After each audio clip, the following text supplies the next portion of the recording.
She laughed like she wasn't supposed to, and somehow, that made my stomach twist.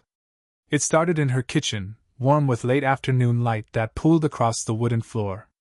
She was standing by the counter, arms crossed over her chest, sipping a coffee that had gone cold.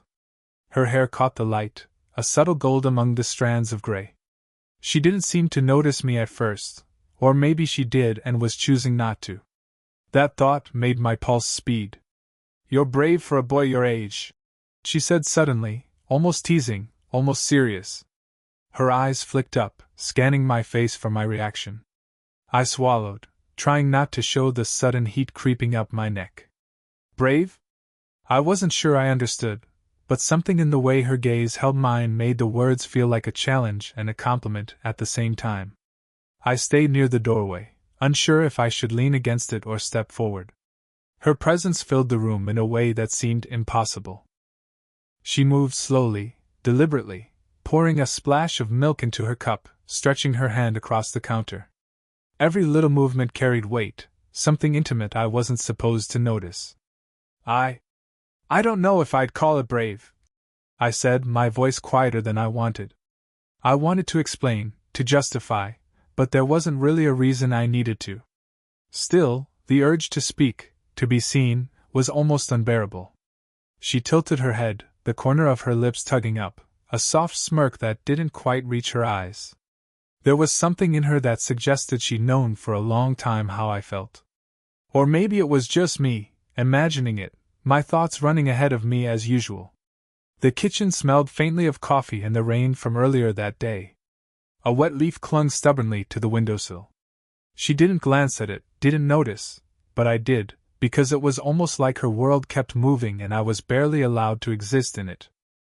"I suppose you've noticed how quiet it is here sometimes," she said, lifting her mug to her lips.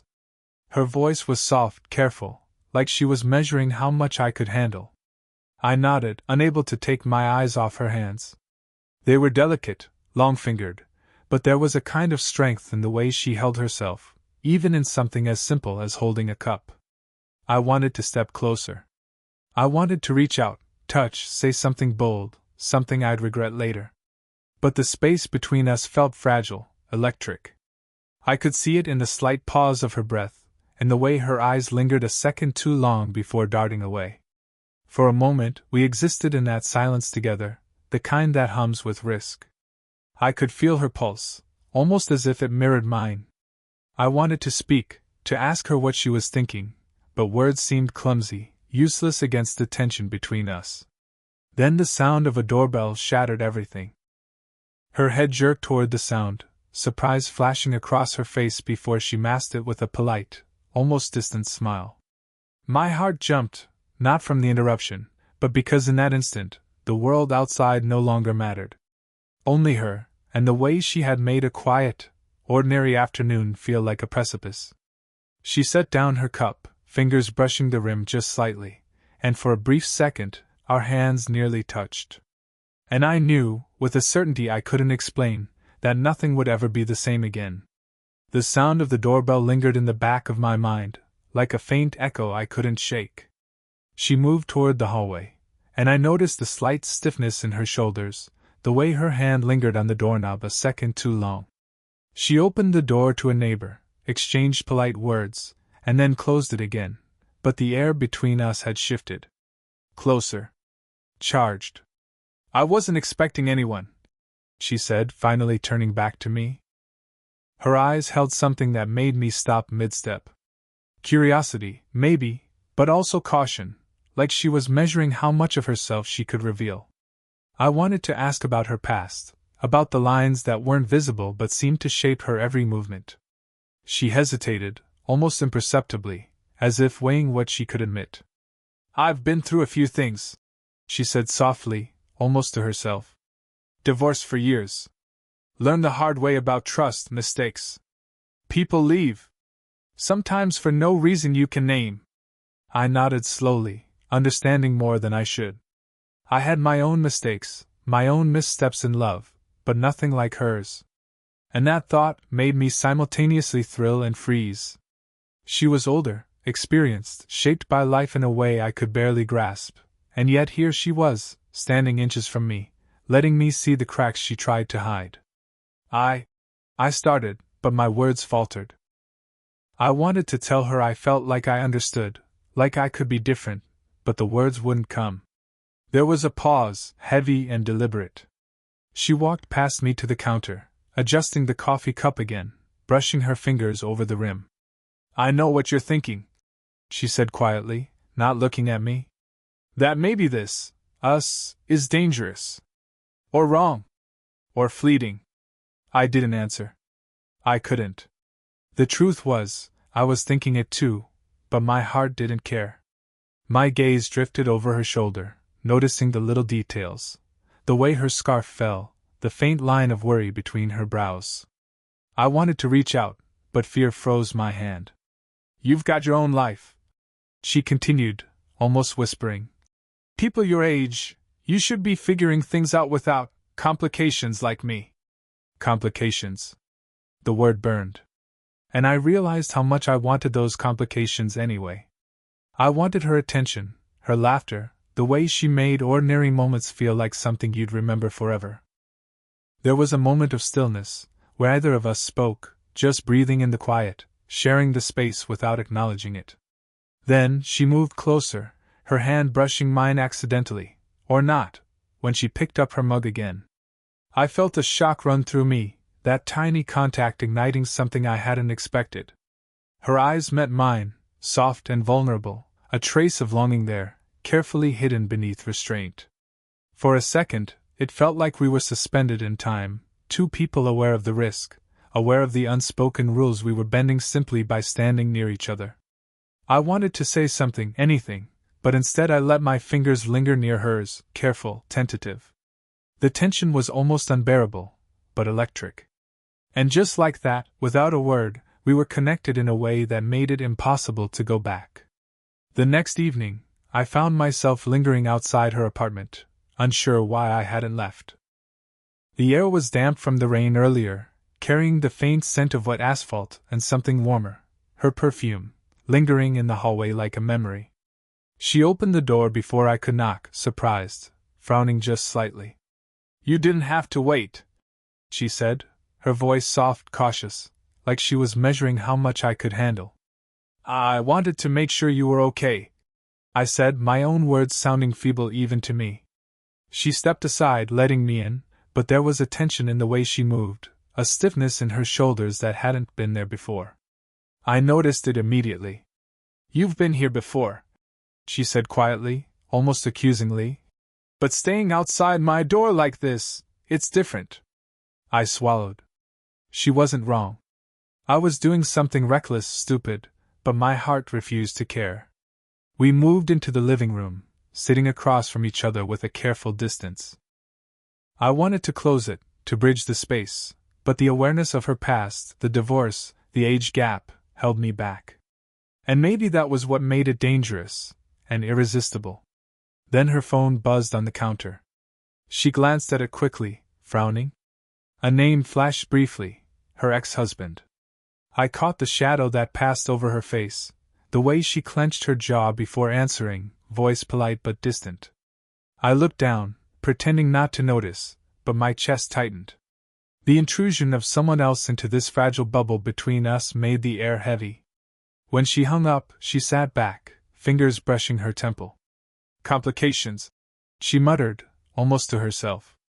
"I can handle complications," I said, more to convince myself than her. Her eyes lifted slowly, locking onto mine. There was a pause so heavy I could feel it pressing against my ribs. Then, without thinking, I leaned slightly forward. She didn't pull away. Our breaths brushed, just enough for me to feel the warmth of her, the faint scent of her hair, the softness of her skin near mine. "I shouldn't," she began, voice faltering. "I know," I whispered, voice low, urgent. "I know." It was that forbidden acknowledgement, the words we couldn't fully act on, that made my heart pound. I could see the conflict in her eyes, the pull toward me, the hesitation, the guilt. I wanted to close the space completely, to feel her hand in mine, but the fear of crossing the line kept my fingers hovering midair. Then, the apartment door clicked open unexpectedly. I froze. She froze. Her roommate stepped in, cheerful and oblivious. Hey! Didn't expect anyone! The moment shattered. She quickly straightened, masking the tension, while I retreated slightly, trying to act casual. My pulse was racing, my hand still tingling where it had hovered near hers. I'll go, I said, forcing a smile, even as my stomach sank. She didn't stop me. Her gaze followed me, lingering longer than necessary, eyes wide and conflicted. The unspoken connection between us hadn't broken, it had only deepened, sharpened by the interruption. As I stepped into the hallway, I realized that the line between risk and desire wasn't just thin. It was practically invisible. And yet neither of us could turn away. The cafe smelled of burnt sugar and espresso, a dull hum of conversation surrounding us, yet all I could notice was her. She sat across from me, fingers twisting the edge of her napkin, eyes darting to the door every few seconds. Someone, was coming. I could feel it before she did. You seem distracted, I said, trying to keep my tone casual, though my stomach was tight. She looked up, eyes wide, a flash of frustration in them. I'm not sure I should be here, she said, words heavy with meaning. This isn't simple, you know. I wanted to argue, to tell her that simplicity had nothing to do with it, that I'd follow her anywhere. But my throat tightened, and all I could do was watch her hands, the way they trembled slightly as she held her cup. A laugh from a nearby table broke my gaze, but I caught the edge of jealousy flicker across her face when her phone buzzed. I glimpsed the screen, her ex-husband. She didn't answer, but her thumb hovered over it, hesitation clear. The tiny, mundane act twisted something inside me, fear, desire, possessiveness. I wanted to snatch the phone, to make her look at me, to erase everything else in the room. You don't have to. I started, but she cut me off. No, I do. I always answer. It's complicated. Things I shouldn't even tell you. Her voice cracked slightly, and I felt a pang of guilt. I hadn't asked for her secrets, and yet the thought of her past, her ties to someone else, made the pull between us sharper, almost unbearable. I leaned forward, impulsive, reckless, just enough for our knees to brush. She didn't pull away. My pulse raced. Her eyes flickered down to our touching knees, then back up at my face. The pause was deliberate, pregnant with unsaid words, and I realized we were both holding back, teetering on the edge of a precipice either of us could name. You shouldn't be here, she whispered finally, voice low, almost pained. I don't want to be anywhere else, I said before I could stop myself. The words hung between us, fragile and impossible. Her breath caught. Her hands gripped the cup tighter, knuckles white. She looked like she wanted to run, to turn away, but instead, she stayed, caught in the same magnetic pull I felt. For a moment, the world shrank to just us. The hum of the cafe, the chatter around us, even the sound of her own heart, seemed distant. All I could think about was her hesitation, her restraint, and the dangerous, beautiful tension coiling between us. Then, without warning, her eyes flicked toward the door again. Someone, or something, was approaching, and the fragile bubble we existed in cracked slightly. I knew that what happened next could change everything. I leaned in a fraction closer, daring, desperate, my heart hammering. She met me halfway with her gaze, a silent challenge, a question neither of us could answer aloud. And just as our faces drew close, as if the world had stopped for one impossible second, the door opened, footsteps echoing, and reality crashed back in. I thought the tension couldn't grow any tighter, but then came the text. My phone vibrated on the table, an unfamiliar number. I hesitated, thumb hovering over the screen. Something told me not to look, yet I couldn't resist. She's not alone. He saw you at the cafe. My heart stopped. I reread it. My stomach sank. Someone, her neighbor, maybe a friend, had seen us together. Maybe even misinterpreted. My pulse raced. I didn't know what to do. Should I warn her? Should I ignore it? The ambiguity made it worse. She was still there, across from me, absent-mindedly stirring her coffee. I wanted to slide the phone across the table, but I couldn't meet her eyes. Instead, I kept it clutched in my hand, like a secret weapon I wasn't sure I should use. "Something wrong?" she asked, voice cautious. Her brow furrowed slightly, a small crease between her eyes. I shook my head, forcing a smile. "Nothing. Just distracted." She didn't look convinced. And maybe she didn't need to be. I could see it in the way her hands trembled ever so slightly, the same way they had before, but now tinged with tension I couldn't place. Then she leaned back, a quiet sigh escaping her lips. "You should know." Her voice wavered, soft, almost breaking. "I haven't told anyone about us. About how much this means, even if it's just small moments." Her confession hit me like a wave. I wanted to reach across the table, grab her hand, and never let go. Instead, I stayed frozen, letting the words sink in. She was vulnerable. Exposed. And I was terrified of ruining it. Before I could respond, the cafe door opened, and a man stepped in, older, familiar. My pulse jumped when I realized who it was. Her ex. His eyes scanned the room, then froze when they landed on her. She stiffened immediately, posture straightening, a mix of irritation and fear flashing across her face. I wanted to vanish. I wanted to melt into the floor. But I couldn't. My gaze stayed locked on hers. He walked toward her, speaking softly but firmly. She answered, her voice steady, too steady, like she was trying to maintain control. And yet I could see the tension in her shoulders, the way her fingers curled around her cup, knuckles white. I wanted to storm in, to declare, to stake my claim in some stupid, impulsive way, but I couldn't. I wasn't sure what I had the right to. Instead, I stayed seated, heart hammering, knowing that everything, had changed in the span of a single glance. When he finally turned away, giving her a polite nod, she exhaled sharply, and for the first time, I saw her let go, even if just a little. She looked at me then, eyes wide, raw. "I didn't expect him," she whispered. And in that moment, the fragile balance between us, the careful restraint, the almost connection we'd built, teetered on the edge. One wrong move, one misstep, and it could all shatter. But beneath the fear, beneath the chaos, there was that pull again. That dangerous, unshakable pull toward each other. And I knew I couldn't walk away, even if the world tried to tell me I should. The apartment was quiet, too quiet, except for the low hum of the heater. She was on the couch, knees pulled up, hands clasped around them. I stood by the door, unsure whether to cross the room or retreat. Every instinct in me screamed both. "I can't," she began, voice trembling. She trailed off, and I felt my chest tighten. The words she didn't finish spoke louder than anything she could say. I moved closer, slow, careful, not wanting to scare her away.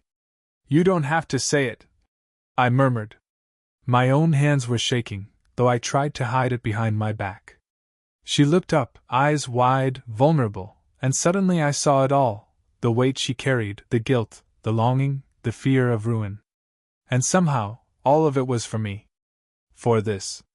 I'm afraid," she whispered finally. Her voice cracked. "Afraid it's wrong. Afraid I'll regret it.